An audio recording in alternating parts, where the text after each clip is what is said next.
जब लोग कहते हैं कि विश्व में केवल एक ही हिंदू देश है, तो यह पूरी तरह गलत है। यह बात केवल वही लोग कह सकते हैं जो हिंदू की परिभाषा को नहीं जानते। इसके लिए सबसे पहले हमें यह जानना होगा कि हिंदू की परिभाषा क्या है। नमस्कार दोस्तों, मेरा नाम सुनीता सिंह और आप देखना शुरू कर चुके हो आपका अपना टी सरलश्री चैनल, जहां आपको आपके इतिहास से रूबरू करवाया जाता है। दोस्तों, इस वीडियो को अंत तक जरूर देखना। जानेंगे थोड़ा डिटेल में। हिंदुत्व की जड़ें किसी एक पैगंबर पर न टिकी होकर सत्य, अहिंसा, सहिष्णुता, ब्रह्मचर्य, करुणा पर टिकी है। हिंदू विधि के अनुसार हिंदू की यह परिभाषा नकारात्मक है। जो ईसाई, मुसलमान व यहूदी नहीं है, वे सब हिंदू है। इसमें आर्य समाजी, सनातनी, जैन, सिख, बौद्ध आदि सभी लोग आ जाते हैं।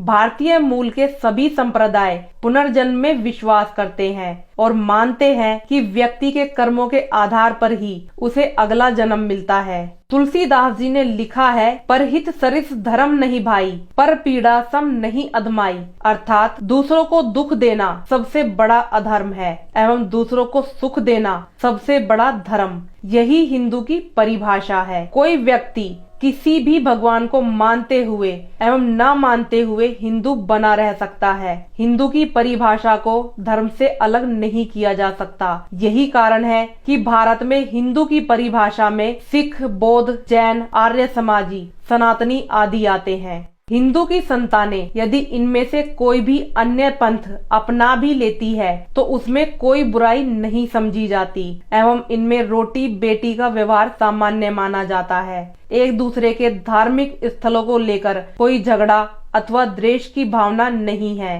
सभी पंथ एक दूसरे के पूजा स्थलों पर आदर के साथ आते जाते हैं। जैसे स्वर्ण मंदिर में सामान्य हिंदू भी बड़ी संख्या में जाते हैं, तो जैन मंदिरों में भी हिंदुओं को बड़ी आसानी से देखा जा सकता है।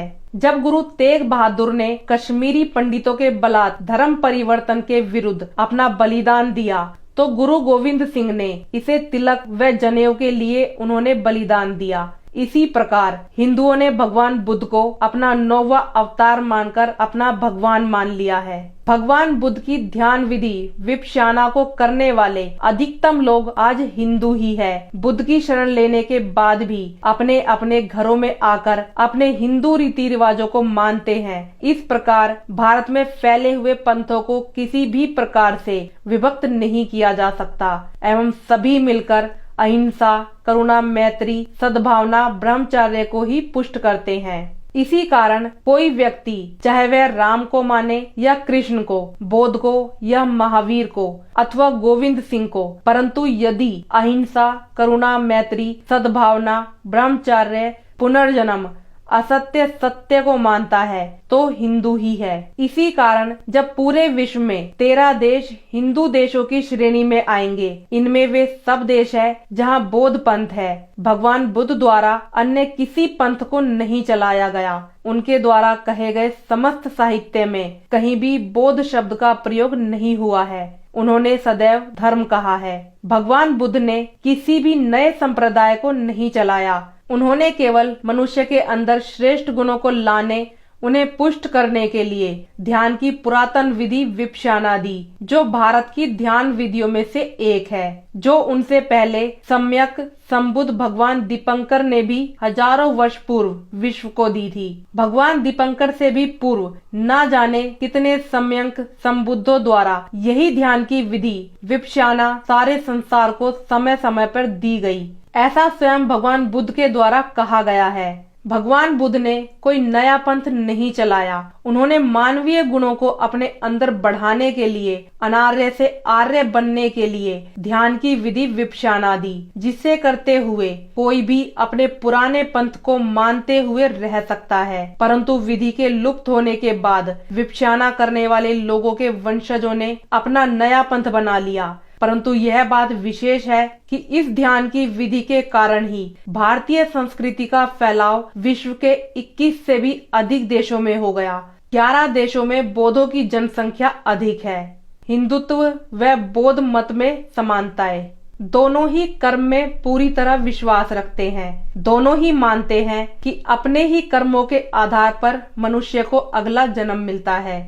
दोनों पुनर्जन्म में विश्वास रखते हैं। दोनों में ही सभी जीवधारियों के प्रति करुणा व अहिंसा के लिए कहा गया है। दोनों में विभिन्न प्रकार के स्वर्ग व नरक को बताया गया है। दोनों ही भारतीय है। भगवान बुद्ध ने भी एक हिंदू सूर्यवंशी राजा के यहाँ पर जन्म लिया था। इनके वंशज शाक्य कहलाते थे। स्वयं भगवान बुद्ध ने त्रिपिटक में कहा है कि उनका ही पूर्व जन्म राम के रूप में हुआ था। दोनों में ही संन्यास को महत्व दिया गया है। संन्यास लेकर साधना करने को वरीयता प्रदान की गई है।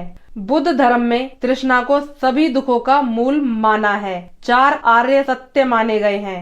संसार में दुख है, दुख का कारण है तृष्णा, तृष्णा से मुक्ति का उपाय है आर्य अष्टांगिक मार्ग, अर्थात वह मार्ग जो अनार्य को आर्य बना दे। इससे हिंदुओं को भी कोई वैचारिक मतभेद नहीं है। दोनों में ही मोक्ष को अंतिम लक्ष्य माना गया है एवं मोक्ष प्राप्त करने के लिए पुरुषार्थ करने को श्रेष्ठ माना गया है।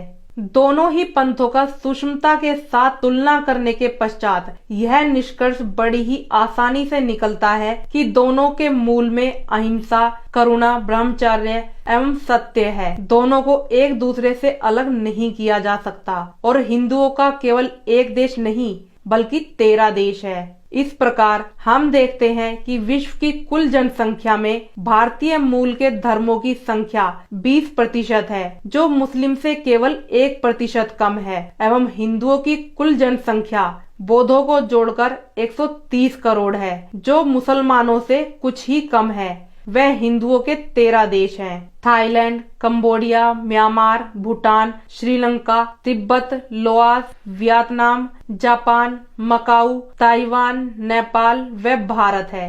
इसी कारण जब लोग कहते हैं कि विश्व में केवल एक ही हिंदू देश है, तो यह पूरी तरह गलत है। यह बात केवल वही लोग कह सकते हैं जो हिंदू की परिभाषा को नहीं जानते हैं। दोस्तों, आपको यह जानकारी कैसी लगी कृपया हमें कमेंट करके जरूर बताएं। मैं जल्द आपसे मिलती हूँ नए वीडियो के साथ। तब तक के लिए जय हिंद, जय भारत।